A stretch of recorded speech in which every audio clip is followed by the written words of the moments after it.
We are the brave, we are the bold. We can be anything, anything, anything. We are the hello everyone, स्वागत करता हूं मैं आपका मेरे YouTube channel ज्ञान ग्राम में। और इस पार्टिकुलर वीडियो में जो है हम लोग बात करने वाले हैं हाई कोर्ट के बारे में। तो जनरली जो है यहाँ पे जो पहला हाई कोर्ट जो है इस्टेब्लिश हुआ था, ये जो है 1862 में जो है किया गया था, जो कि इंडिया का सबसे ओल्डेस्ट हाई कोर्ट भी है, जो कि है कोलकाता हाई कोर्ट। उस टाइम पे इसका नाम कलकत्ता था। तो कोलकाता हाई कोर्ट जो है 1862 में जो है इस्टेब्लिश किया गया था। और इसी के साथ ही जो है बॉम्बे का और मद्रास का हाई कोर्ट भी जो है इस्टेब्लिश किया गया था सेम ईयर में ही। कुछ जो है न्यूएस्ट कोर्ट जो इस्टेब्लिश किए गए, जैसे त्रिपुरा, मेघालय, मणिपुर में। और इसी के साथ जो है 2019 में देखा जाए तो लगभग 25 हाई कोर्ट जो है वो प्रेजेंट है। तो कुछ हाई कोर्ट से रिलेटेड जो है इम्पॉर्टेंट फैक्ट्स जो है वो डिस्कस कर लेते हैं हम लोग। जैसे कि सबसे पहले जो है क्वालिफ़िकेशंस क्या होने चाहिए। तो क्वालिफ़िकेशंस जो है जजेस के होने चाहिए। क्वालिफ़िकेशंस की बात करते हैं। Qualifications of the high court जज, सबसे पहला जो है सिटीजन ऑफ इंडिया, जो कि मैंने बताया कि हर पोस्ट के लिए इम्पॉर्टेंट होता है। He must be a citizen of India. Then second जो इम्पॉर्टेंट फीचर है कि ये जो है 10 इयर्स के लिए जो है जज होना चाहिए किसी भी डिस्ट्रिक्ट या फिर सेशन कोर्ट्स के लिए। देन फिर थर्ड जो इसका रिक्वायरमेंट है, सेम 10 इयर्स के लिए जो है एडवोकेट होना चाहिए किसी भी वन और मोर हाई कोर्ट में। और जो है प्रेसिडेंट के ओपिनियन में एक रिनाउंड जूरिस्ट भी ये होना चाहिए। तो ये थर्ड रिक्वायरमेंट था। फोर्थ रिक्वायरमेंट जो है ये जो है एक रिनाउंड जूरिस्ट होना चाहिए। तो ये जो है 4 इंपॉर्टेंट इसके क्वालिफिकेशंस थे। पहला जो था ये सिटीजन ऑफ इंडिया, दूसरा जो था 10 साल के लिए डिस्ट्रिक्ट और सेशन कोर्ट में जज होना चाहिए, और तीसरा जो है ये होना चाहिए 10 इयर्स के लिए एडवोकेट होना चाहिए किसी भी हाई कोर्ट में। एक से ज़्यादा हाई कोर्ट्स भी हो सकते हैं। देन फिर प्रेसिडेंट के ओपिनियन में एक रिनाउंड जूरिस्ट होना चाहिए। तो ये इंपॉर्टेंट क्वालिफिकेशंस हैं। कितने सालों तक जो है ये अपने ऑफिस को होल्ड करके रखते हैं, तो till 62 years of the age, मतलब 62 ईयर्स पे जो है ये रिटायर हो जाते हैं हाई कोर्ट के जज के पोजीशन से। जैसा कि जो है सुप्रीम कोर्ट के लिए कितना था, जैसा कि मैंने बताया था 65 ईयर्स ऑफ एज। तो ये भी इम्पॉर्टेंट है, ये भी आपको पता होना चाहिए। देन फिर जैसे आप जिस हाई कोर्ट जिस स्टेट से बिलोंग करते हो, तो आपको पता होना चाहिए कि आपके स्टेट का हाई कोर्ट कहाँ लाई करता है। तो जनरली जो है मैक्सिमम केसेस में जो है राज्य के राजधानी में, मतलब स्टेट की कैपिटल में ही जो है हाई कोर्ट्स जो है वो प्रेजेंट होते हैं। लेकिन मध्य प्रदेश जो है वो एक्सेप्शन है। जैसे मध्य प्रदेश का जो है हाई कोर्ट जो है ये जबलपुर में प्रेजेंट है, और इसके 2 डिविजनल बेंच बनाए गए हैं, 2 बेंचेस बनाए गए हैं। और 2 जो इसके बेंचेस प्रेजेंट हैं, ये एक इंदौर में प्रेजेंट है और दूसरा जो है ये ग्वालियर में प्रेजेंट है।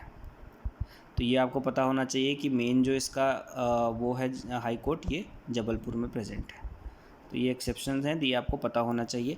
और आप जिस स्टेट से बिलोंग करते हैं उसका हाई कोर्ट कहाँ है, ये आपको पता होना चाहिए। नंबर ऑफ़ जजेस जो है ये हमेशा जो है ये हमारी डिसाइड करती है पार्लियामेंट, जो टाइम टू टाइम जो है इंक्रीज और डिक्रीज कर सकती है प्रेसिडेंट के हिसाब से। तो ये हमारे हाई कोर्ट के बारे में हो गया। देन फिर जो है नेक्स्ट जो हमारा टॉपिक है ये है हमारे पंचायत के बारे में। तो पंचायत देखें तो पंचायत भी जो है काफ़ी इम्पॉर्टेंट है हमारे एग्जामिनेशन पर्पस के लिए। जैसे इसमें सबसे पहले जो है ये पता होना चाहिए आपको कि 73rd अमेंडमेंट एक्ट से जो है पंचायत को जो है कॉन्स्टिट्यूशनल अमेंडमेंट से इसको कॉन्स्टिट्यूशन का पार्ट बनाया गया। तो ये 73rd अमेंडमेंट ऑफ 1992, जिसके बाद से जो है कुछ रेगुलेशंस किए गए और जहाँ पे प्रोविजंस बनाए गए जो कि बाइंडिंग होंगे पंचायत्स पे। जैसे रेगुलर इलेक्शन होंगे, स्टेट इलेक्शन कमीशन बनाया जाएगा, फंड एलोकेट किया जाएगा स्टेट फाइनेंस कमीशंस के थ्रू। तो ये कुछ इंपॉर्टेंट प्रोविजंस जो हैं वो इसमें इंक्लूड किए गए थे। जनरली 73rd अमेंडमेंट एक्ट से जो है पंचायत में को 3 tears of local self governments में डिवाइड किया गया। तो जनरली जो है रूरल इंडिया के लिए जो है हमको पंचायत देखने को मिलते हैं और अर्बन के लिए जो है हमको अर्बन गवर्निंग बॉडीज़ देखने को मिलती है, जिसको हम म्युनिसिपल भी बोलते हैं, म्युनिसिपैलिटीज़। तो यहाँ पे हम देखेंगे कि सबसे पहले जो है सबसे लोअर लेवल पे जो विलेज लेवल पे होगा ये हमारे ग्राम पंचायत होंगे। देन पंचायत समिति ब्लॉक लेवल पे होगा और जिला परिषद जो है वो डिस्ट्रिक्ट लेवल पे होगा। तो ये जो है लोएस्ट से हाईएस्ट की तरफ जा रहा है, तो ये आपको पता होने चाहिए। नेक्स्ट जो इसमें प्रोविज़न है ये है कि लिखा हुआ है सारे हमारे राज्यों में पंचायत है एक्सेप्ट नागालैंड, मेघालय एंड मिजोरम।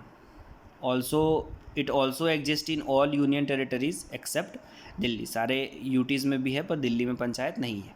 पंचायत जो है हर स्टेट में प्रोवाइड करना पड़ेगा जहाँ की पॉपुलेशन जो है 2 मिलियन से ज़्यादा है। और पंचायत जो है वो 5 सालों तक, जैसे एक बार पंचायत इलेक्ट हो गई तो उसका टेन्योर जो है वो 5 साल में होता है और 6 महीने के अंदर ही जो है फ्रेश इलेक्शन करवाने पड़ते हैं जब पंचायत जो है वो डिज़ोल्व हो जाती है। तो नेक्स्ट जो हमारा पार्ट है ये है म्युनिसिपैलिटीज़। तो ये जो है अगेन 74th अमेंडमेंट से जो है इसको कॉन्स्टिट्यूशनल का जो है डेजिग्नेशन दिया गया था, जहाँ पे जो है सबसे पहला जो है म्युनिसिपैलिटीज़ जो है वो मद्रास में इस्टेब्लिश किया गया था और जनरली यहाँ भी 3 टीयर सिस्टम में डिवाइड किया जाता है इसको। तो सबसे पहले होता है नगर पंचायत, देन फिर म्युनिसिपल काउंसिल एंड देन फिर म्युनिसिपल कॉरपोरेशन। तो अगेन ये जो है लोएस्ट टू हाईएस्ट डिवीज़न की तरफ जा रहा है। तो ये भी पॉपुलेशन के बेसिस पे जो है इसको डिवाइड किया जाता है। तो जनरली जो है सबके अलग अलग जो होते हैं, जैसे नगर पंचायत कितने हैं तो लगभग जो है 263 नगर पंचायत जो हैं वो एमपी में प्रेजेंट हैं। तो इस तरह से जो है चीज़ें वेरी करती हैं। तो म्युनिसिपल कॉरपोरेशन का हेड जो होता है वो मेयर होता है, तो मेयर्स के भी चुनाव होते हैं। तो ये सब भी आपको जो है पता होना चाहिए। लगभग नगर पंचायत में 15 to 40 मेंबर्स होते हैं। तो ये कुछ चीज़ें जो हैं अलग अलग जो है रिजर्वेशन भी दिए जाते हैं शेड्यूल कास्ट, शेड्यूल ट्राइब्स और महिलाओं के लिए। देन फिर जो है एटलीस्ट 2 बार जो है कुछ इंपॉर्टेंट जो अपने जैसे 15 अगस्त, 26 जनवरी, इन सब चीज़ों पे जो है मीटिंग्स जो हैं वो हेल्ड होनी ही चाहिए। तो ये सब कुछ इंपॉर्टेंट चीज़ें थी म्युनिसिपल्स के बारे में। जैसे यहाँ पे कुछ हाई कोर्ट्स के इंपॉर्टेंट दिए हैं, जैसे ज्यूरिडिक्शंस दिए हैं, जैसे गोवा का ज्यूरिडिक्शन हो गया, देन फिर दादर नगर हवेली का, ये मुंबई हाई कोर्ट में ही आता है।